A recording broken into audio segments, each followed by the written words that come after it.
નમસ્કાર દર્શક મિત્રો, હું છું ગ્લોબલ એસ્ટ્રો ગુરુ ડૉક્ટર પંકજ નાગર. જ્યોતિષ જ્ઞાન જાગૃતિ અભિયાનના નેજા હેઠળ કંઈક નવું આપવાની વાત. આવો કેટલીક વાત કરીએ. કોઈ પણ કાર્ય કદાપી શનિવારે સૂર્યોદયના 1 કલાકની અંદર કરવું નહીં. શને ધીરે ધીરે શનિવારે સૂર્યોદયથી 1 કલાકની અંદર શનિની હોરા હોય. કામ તમારું ચિકાસ પકડશે, ચોંટી જશે, અટકશે, આગળ વધશે નહીં. કોઈ પણ નવું કામ સોમવારે અવશ્ય કરવું.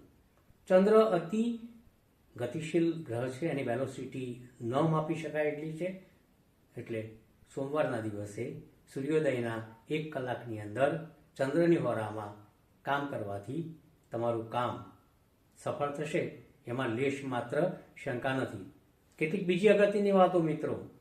જ્યારે પણ દવા શરૂ કરો, નવી દવા વૈદ્યની હોય, ડૉક્ટરની હોય, હોમિયોપેથિશિયનની હોય, તો બુધવારે અને શનિવારે કદાપી કરતા નહીં તો એ દવાની અસર થશે નહીં. ક્યારેક દવા બીવડાશે, ક્યારેક એમાં ચિકાસ આવશે અને દવાની અસર અટકી જશે.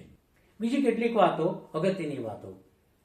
કામને વધારે ગતિ આપવા માટે મંગળવારે શરૂઆત કરવાથી ચોક્કસપણે એ કામ ખૂબ જ આક્રમકતાથી આગળ વધી શકે છે અને એમાં શુભત્વનો ઉમેરો થાય છે. એ તો તમારો પ્લસ પોઈન્ટ છે. બીજા 1-2 પ્રયોગની વાત કરું છું. બહુ ભાગ્યે જ આવતા હોય છે. કોઈ પણ વર્ષની અંદર મંગળવારના દિવસે શતભિષા નક્ષત્ર હોય અને અમાવસ હોય તો તમે ભોજપત્ર ઉપર દુર્ગા સપ્તસતીનો પાઠ લખશો તો ધનવાન થશો ને થશો. આ મારો પોતાનો અંગત અનુભવ તમને શેર કરું છું. બીજો પ્રયોગ.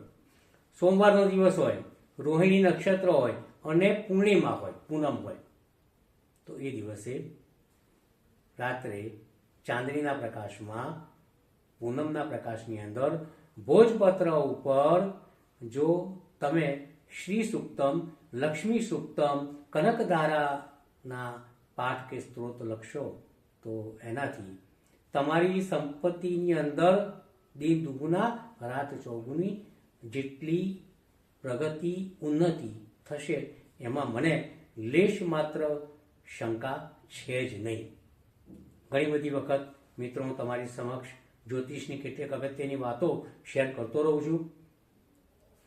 મળીએ આપણે અને અમારા આ વિડીયો જોશો, એને ઇમ્પ્લિમેન્ટ કરજો, એને માણજો અને તમે પણ અન્યની જેમ તમારા જીવનમાં એક ઓલ અરાઉન્ડ સફળતા મેળવો તેવી શુભકામનાઓ સાથે આવજો.